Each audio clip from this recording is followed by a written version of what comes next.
제가 준비한 내용은 추미애랑 지금 명청 갈등에 대해서 명청 갈등의 이야기 중에서도 지금 한 축, 지금 현재 문조 털내유에서 이제 거기에 추도 좀 이렇게 포함도 되는 그런 양상을 보이고 있다고 합니다. 아무래도 우리 최근 정치권에서 가장 핫한 게 바로 흥미진진하게 지금 나오는 이야기가 바로 이제 민주당 내부의 이른바 명청 갈등입니다.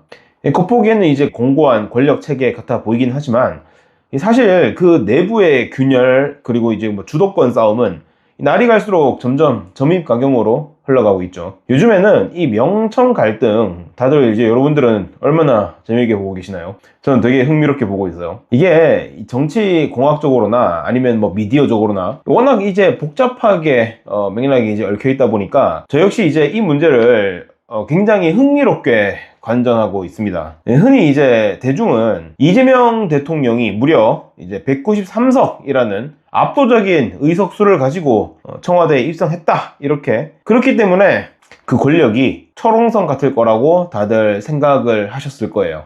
하지만 최근에 이제 치러지게 되었던 지방선거와 재보궐선거를 거치면서 국회 내부의 이런 역학 구조와 이제 의석수 판도는 우리가 모르는 사이에 꽤 많이 바뀌게 된 것 같습니다. 현재 국회 의석 구도를 한번 냉정하게 살펴보면은 더불어민주당 161석, 국민의힘은 110석, 조국혁신당 12석으로 지금 이렇게 체계가 재편되게 되었죠. 자, 참고로 이제 조국혁신당 12석에는 조국이 빠졌어요. 조국 없는 조국혁신당 12석입니다. 자, 물론 이 선거 과정 속에서 총선 이후 지금까지의 수많은 탈당, 그리고 또 이제 제명 이슈, 또 개파 간의 그런 이합 집산 등의 구구절절한 사연들이 엄청나게 많이 있었습니다.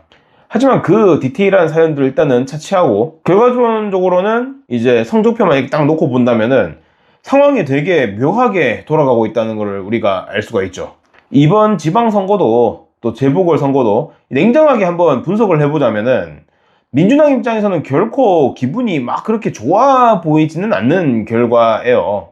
겉으로는 이제 의석과 지역을 방어한 것처럼 이렇게 포장이 될 것 같아 보이긴 하되 내부적으로 이렇게 흐르게 되는 그 표심의 경고 등을 그들 스스로가 가장 잘 알고 있을 거라고 봐집니다.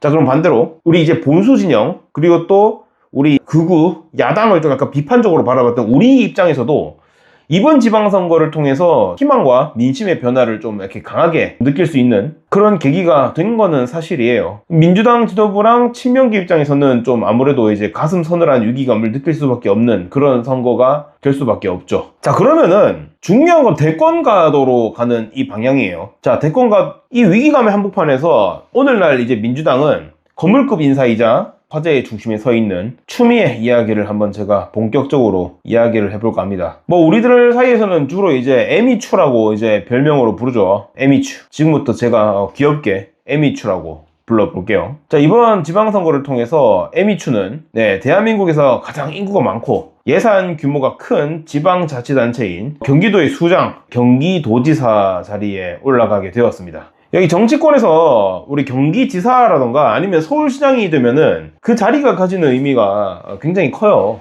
솔직히 말하면은 단순히 광역단체장 하나를 이렇게 먹었다는 수준을 가볍게 뛰어넘게 되죠. 이 자리는 행정 능력을 완벽하게 증명하면서도 또 동시에 거대한 조직과 예산을 주무를 수도 있기 때문에 사실상 차기 대권 후보 가도로 직행할 수 있는 가장 강력한 정치적 징검다리이자 아니 엘리트 코스로 통하기도 해요. 그렇다 보니까 이제 에미추라는 경기지사는 이 타이틀을 이제 거머쥐게 되면서 이 시나리오를 딱 보면서 이제 속으로는 또 좀 불편한 것도 있고 또 여러 가지 복잡해지는 내용들도 있을 것이며 추미애가 당선된 것 때문에 불편해하는 민주당 세력이 안팎으로 굉장히 많이 있습니다. 자, 근데 아니다 다를까 에미추는요 취임하기 전부터 특유의 공격적인 본능을 또 유감없이 발휘하고 있어요. 자, 대놓고 이재명 보란 듯이 그리고 친명계 주류의 심기를 또 건드리겠다는 듯이 현재 경기도청에 무려 7조 원이라고 하는 막대한 규모의 빚이 쌓여있다. 이렇게 이제 메가톤급 폭로를 이제 퍼뜨리게 된 거죠. 자, 그럼 여기서 우리가 주목해야 될 점은 전임자 라인업인 거예요. 보통 이제 새롭게 취임한 지자체단체장이 전임자가 쌓아놓은 똥이 너무 많아가지고 일을 못하겠다.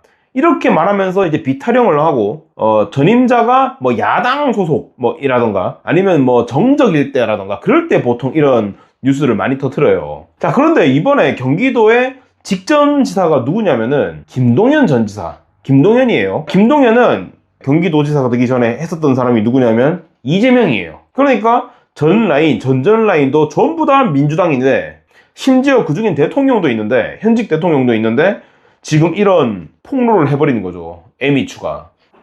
자, 그러면은 한번 살펴봐야 되겠죠. 자, 7조 원이라는 숫자 굉장히 큽니다. 지금 언론에 보도된 것처럼 경기도가 당면하게 된 이 7조 원이라는 엄청난 금액은요, 전부 다 당장 내일 길바닥에 다 나앉아야 될 수준으로 이렇게 거대한 금액이라고 생각이 들 수가 있어요. 지금 당연히 경기도라는 이제 거대한 지자체가 당장 파산할 이런 위기에 처해 있는가에 대해서는 이 전문가들이랑 도청의 내부에 계시는 이 공무원분들 그 사이에서도 당연히 의견이 분분하고 또 팽팽하게 그렇게 대립하고 있는 그런 거라고 볼 수가 있겠죠. 지금 우리 회계장부상에 찍힌 이런 수치들, 그리고 또 경기도가 실제로 매달 혹은 또 매년 또 상환해야 되는 실질적인 재정적 부담 그 사이에는 상당한 수준의 이 틈과 이 해석의 차이가 존재하기는 해요. 자, 근데 그 7조 원 재정 상태를 이렇게 잘 한번 들여다보면은 사실 당장 이 경기도가 뭐 부도 나와가지고 문 닫아야 되고 그런 수준은 또 아니라는 거예요.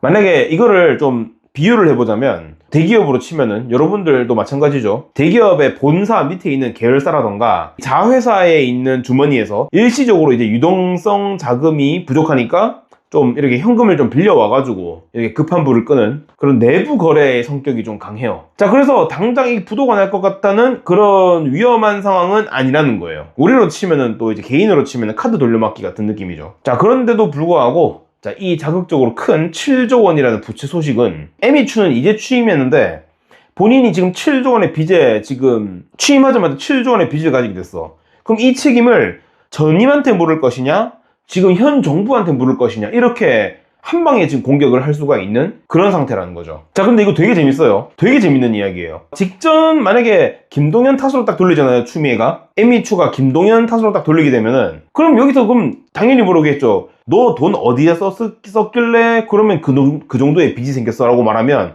김동연은 누굴 이야기해야 되냐면 이재명 이야기를 할 수밖에 없는 거예요. 왜냐하면 김동연 지사도 처음에 부임했을 때 받았던 빚이 그 정도 되는 거예요. 사실은 김동연도 이재명이 쌓아놓은 똥을 치우느라고 4년이 다 지나갔는데 4년 뒤에 추미애도 막상 받아보니까 똥밖에 없는 거야. 결국은 이 똥들이 이재명 전 지사가 쌓아놨던 똥들이 여기까지 왔는 거예요.